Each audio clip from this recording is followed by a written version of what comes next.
The New York Jets fall to 0-1 to kick off the 2025 season in a heartbreaking 34-32 shootout loss against the Pittsburgh Steelers. We'll dive into the good, the bad, the ugly. But before we do so, welcome back, everybody, to the Turn Up the Jets YouTube channel. As always, Joe Skirdo, your host. Please subscribe to the channel if you've not already. Like the video if you've actually liked it. And you could also follow me on other social media platforms, such as on X and on Instagram at Turn Up the Jets, all one word. Listen, Sunday was a crazy ride. This over-under was 38.5 on FanDuel, and it was 34-32 the final. The over of the game hit in the first half. It was not the game that I was preparing for, nor I think anybody that had any stake in this game, whether you're a gambler or whether you're a fan of the Jets or a fan of the Steelers. But at the end of the day, the Jets are 0-1. At the end of the day, the Jets blew 2 9-point leads.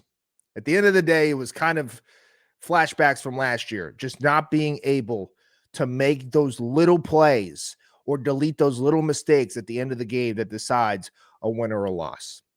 And Xavier Gibson fumble, probably the difference maker here. One turnover in that whole game, that's where it was. It was on the kickoff. Steelers scored about 14 points in 50 seconds. The Jets did respond, but ultimately it wasn't enough.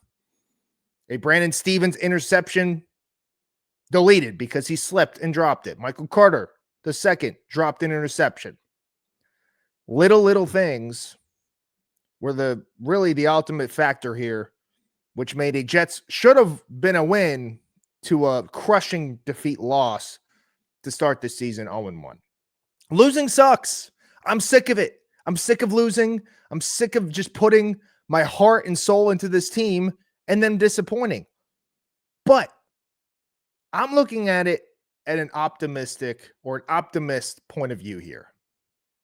Because nobody really gave the Jets a shot this year, right? They were projected to have over under 5.5 wins, right with the Browns and the Saints. Like nobody in their right mind had any type of expectation for this team. Whether you're a fan of the NFL, a fan of the Jets, or just an analyst or anything, a beat reporter, nobody had any type of expectation. You have a rookie GM, you have a rookie coach, you have an unproven quarterback, you have a lot of new faces, you have a whole brand new coaching staff. But I saw a lot of good here. I really did.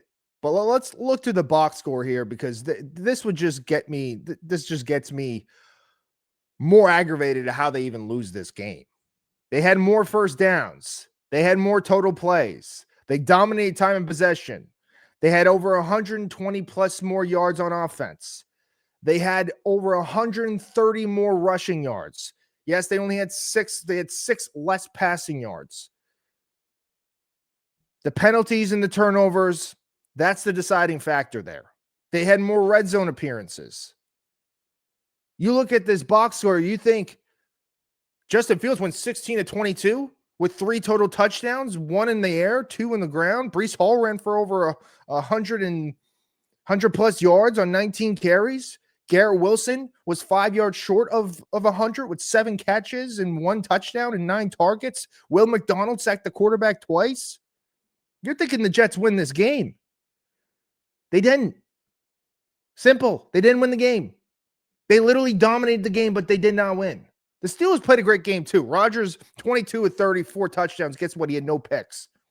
2 drop picks decide the game here. Brandon Stevens intercepts that ball. The Jets win. Or Xavier Gibson just puts the ball on the sidelines instead of keeping it out in the middle of the field. The Jets maybe win. It's very small things that decided this game because it was so close. It was so even. The Jets offense was incredible. Justin Fields was incredible. And this was the game that nobody expected. Aaron Rodgers is 41, just trying to prove that he still has, some left in the tank. He did that. He didn't dominate. He wasn't throwing the ball 50 yards downfield, but he dominated in the line of scrimmage. He was able to put his players in the right spot. He was able to facilitate guys in open routes. And he was able to hold on to the ball safely and not turn it over. You couldn't have asked for a better debut from Justin Fields. He controlled the offense. He was poised. He wasn't looking for a run first, at any time dropping back to pass. He was looking downfield the whole time. His last option was to run. When he had to, he did. He didn't force anything. He was trying to win the game with his arm. He did a heck of a job. 6 incompletions all game. That's incredible. Still had 4 yards a pop in terms of rushing with the 2 touchdowns, as I mentioned. He kept the Steelers defense off balance. This was a really good Steelers defense, and the Jets dominated them on the offensive side. Who would have known? There was no crucial drops. Heck, even Jeremy Ruckert had 2 huge catches on 3rd down. Everything that we didn't expect from this Jets offense happened in a good way. They ran the ball down their throat. 4.7 average yards a carry between Hall, Fields, Davis, and Allen. 3 rushing touchdowns, 182 yards on the ground, nearly 200 yards. This offense has a chance to be one of the better rushing offenses, or at least in terms of volume, they're probably going to have the most rushing attempts in all of football. Angstrom called a heck of a game. It was the most competent Jets offense I've seen in a long time. They kept this mighty Steelers defense with all pros all over the field off balance and uncomfortable. But guess what? The Steelers offense did the same. The Jets defense was horrid here, plain and simple. It started in the first drive. It was 3-0. The Jets got a field goal in the first drive with the Steelers deferring to the second half. The Jets drove down. They got the field goal. Rodgers was able to have 2 third-down conversions on 3rd and long. I think it was 3rd and 10 and 3rd and 11. Converted both of them. The coverage was disastrous. Stevens was disastrous. Michael Carter II had a tough day. Tony Adams was disastrous. Outside of Sauce Gardner, nobody in the secondary who I had high expectations for performed. Once they lined up Sauce against Metcalf didn't do much. He still had 4 catches, 83 yards, but he had 1 catch, 11 yards against Sauce Gardner, and the 1 catch, oh yeah, by the way, was the end of the game where it hit off 5 Steelers players. He dove and caught it for a first down. Classic. The Jets defense needs to be better. Simple. I was over here saying I thought the Jets had an opportunity to be a top 5 defense. Heck, after Sunday, I mean, they might not even be a top 15 defense, which is frustrating because it was the other way around last year. They couldn't stop the run. They were dominant against the run. The front 4 were great.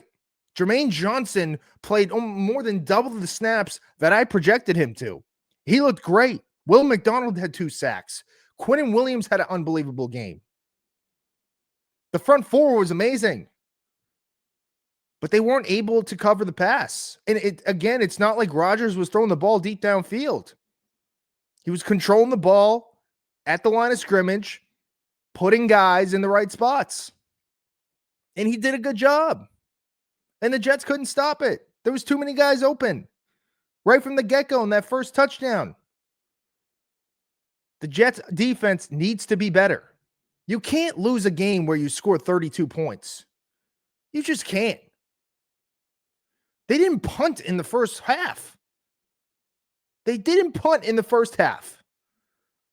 Like, this was a historically good offensive performance by the Jets.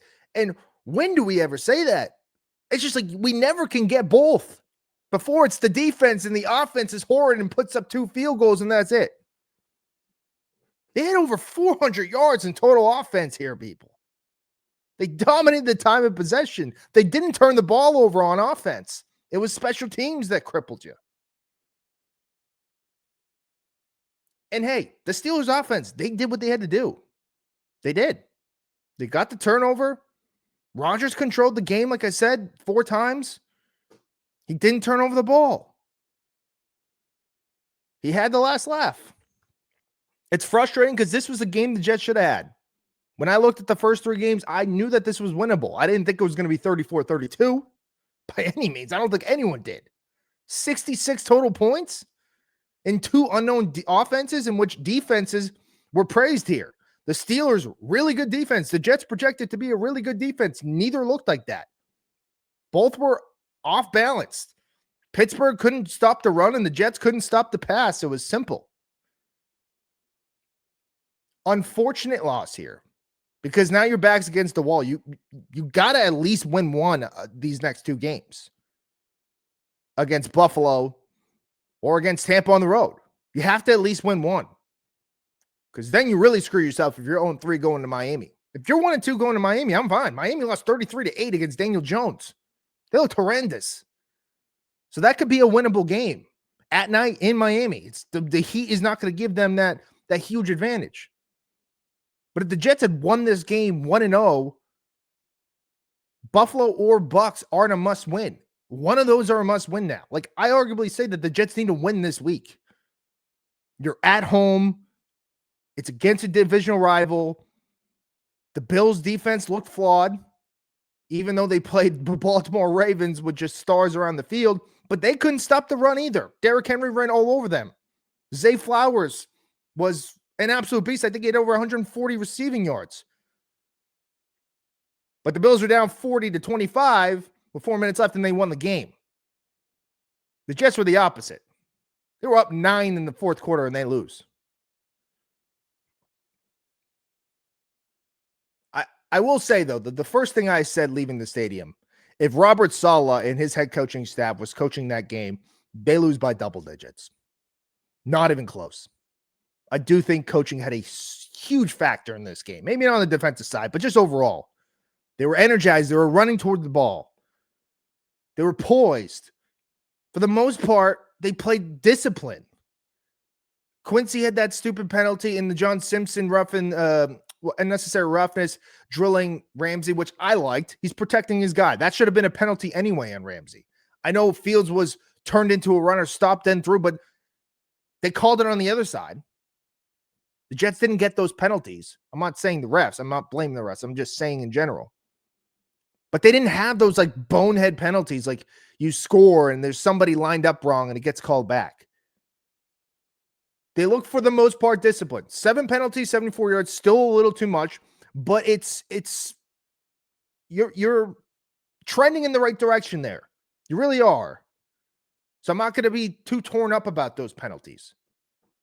I will be torn up to the fact that Xavier Gibson shouldn't have been on this roster to begin with, and he's basically the reason you lose the game. Yeah, it sucks. You can't blame it on one player, but essentially if he doesn't fumble that ball, it's a whole new game. The Jets are still up 26-24. And because after that fumble, guess what?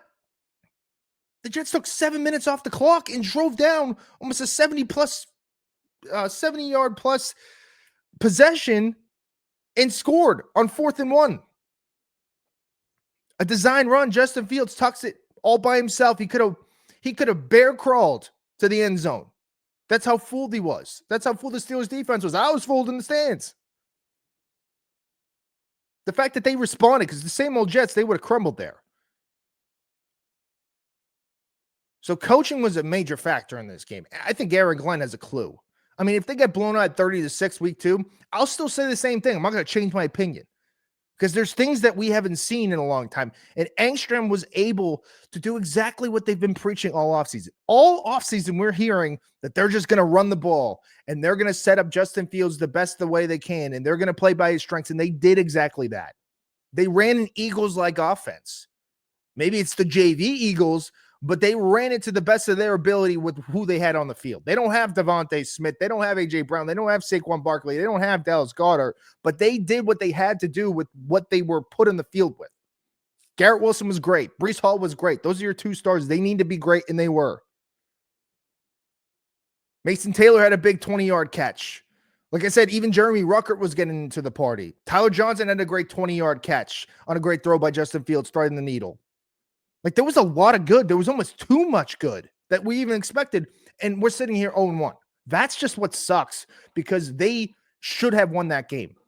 And even if you date back last year, like the Colts game or the Seahawks game or the Broncos game or the Bills game, and I could keep going in the fourth quarter leads that they blew, you can't say that like, okay, they played great. No, they just hung in there. Like the Jets scored 32 points here and they lose. That's what's frustrating. This defense had no business giving up 34 points. But credit to the Steelers. Arthur Smith was great. He called a heck of a game. Or you could say Aaron Rodgers did.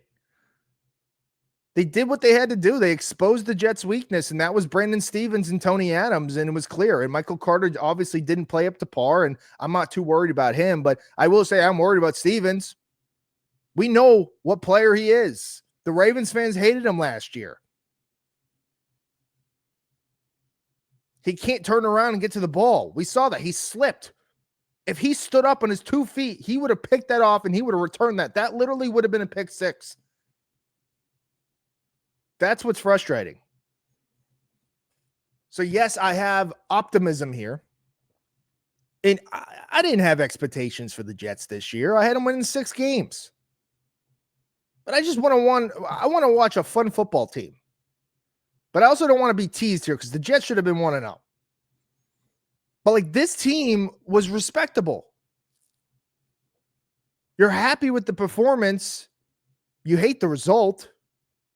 But I can't just sit here and say the Jets suck. I mean, they did. They looked like a competent team. Like if Fields plays like that every week, and he's not going to play like this every week, but if he can consistently at least play like this, the defense will figure it out. The Jets will be in a lot of football games if Justin Fields and Tanner Angstrom were able to do what they were doing on the offensive side. Ground and pound, put them off balance. Fields kind of saved his running abilities till later in the game. Like I was saying, every time there was some plays that if he took it from Breece Hall, there was nobody on the left side or there was nobody on the right side. And unfortunately, when they got the ball back, when they were up 32-31, because after they scored, they got the 3 and out. That was the mistake. That was like the one mistake that Justin Fields did. If he gave that ball to Breece Hall and didn't take it from him, which he lost yards, Breece Hall probably would have had that first down. Just the way Breece was running. Like there was more than one time that I can recall that Breece Hall looked like he was going to get tackled for a loss and somehow gain 3-4 yards. Like the dude was a beast. So if this offense is actually sustainable, the Jets will be in football games. Like the Jets will give the Bills a tough matchup if they can do what they do. But if the defense doesn't fix things, Josh Allen's going to put 40 on their face easy. So the offense needs to continue the momentum and the defense needs to figure it out. It's disappointing. I hate that they're 0-1. And looking at the box scores and look at the highlights, it's just like, how the hell did they lose this game? But they did. They did. But again, you have to look at a lighter point of view here. It's week 1. There's 16 games left. And I get it. You're playing Buffalo and then you're playing Tampa Bay, 2 really good teams. But the Jets got to find a way to win a game here. If what I just said, that Justin Fields looked great and the coaching, this is a different coaching staff. They win at least one of these games. You got to beat good teams to be in it. You have to. So we'll see. We'll obviously be breaking down the Buffalo game this week in a preview and doing the same thing over and over, posting Jets content weekly here on the Turn Up the Jets YouTube channel. I appreciate everybody watching and viewing and subscribing to the channel and liking the video. And also you can follow me on Instagram and an X at Turn Up the Jets, all one word. But yeah, at the end of the day, the Jets 0-1, 34-32. Who would have known? It was a heck of a game to be at. I mean, it was an unreal game to be at, despite the result. It really was. Like, it was insanely entertaining. There was a lot of Jets fans there. There was a lot of Steelers fans there. The Steelers, obviously, they dominated at the end in terms of crowd because the Jets were dead in the water. And even the last play of the game, people said Justin Fields could have ran that. I think it was, 4th and 3. He gave it to Wilson. Wilson gets absolutely walled by Jalen Ramsey, who was talking his crap all day. There's no way Garrett Wilson should have caught that ball. I mean, you can't expect him to catch that ball. I remember I went on a shuttle going back to my hotel, and there was a guy on the radio. I don't know who it was.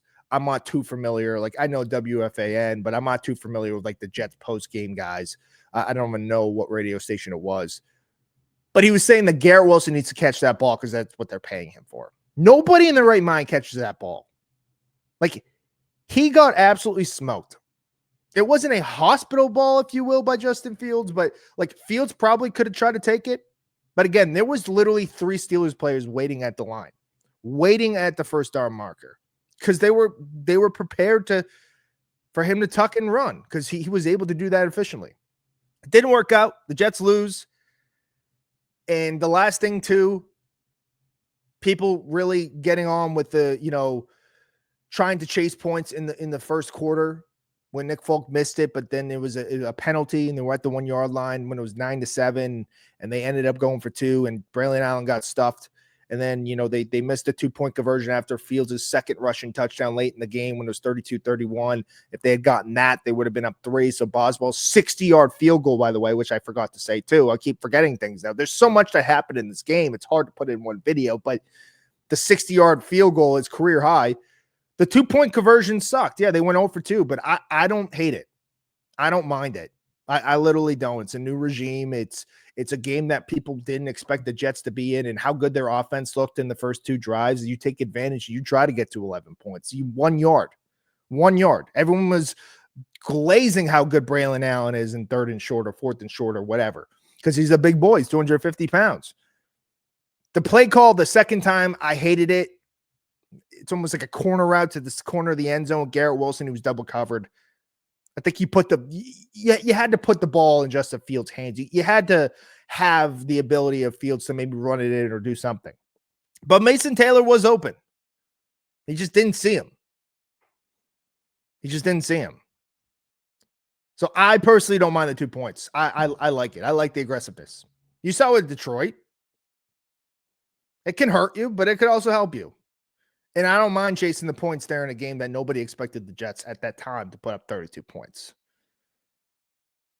Because they kicked a field goal, Rodgers drives down, scores 7-3, and then you throw a 33-yard touchdown to Garrett Wilson. You had the opportunity on the 1 yard line to punch it in for 2. Why wouldn't you? Yes, it ended up hurting them at the end. And, you kind of felt like it was going to. But at that time, I liked the play call, and I'm not going to change my mind because it didn't work out the way we wanted it to. Like, I can't say I literally at that time loved this. Let's try it. Let's be aggressive. This is a new regime. This is new energy. They didn't get it. I'm not going to change my mind because they didn't get it. So, but anyway, again, appreciate everyone watching the video. The Buffalo Bills coming to town. They're 1-0. As I mentioned earlier in the video, a insane comeback. Matt Prater just off the streets kicks a game-winning field goal. That game was insane. They come in at 1-0. The Jets 0-1, a huge division game at 1 o'clock. Excited to break that down. The recap will come later in the week. The preview will come later in the week. Recaps will probably usually be on Mondays, maybe Sundays. Again, I was traveling for the game, so that's why it's a little delayed here. But I appreciate everyone sticking around. Until next time, see you.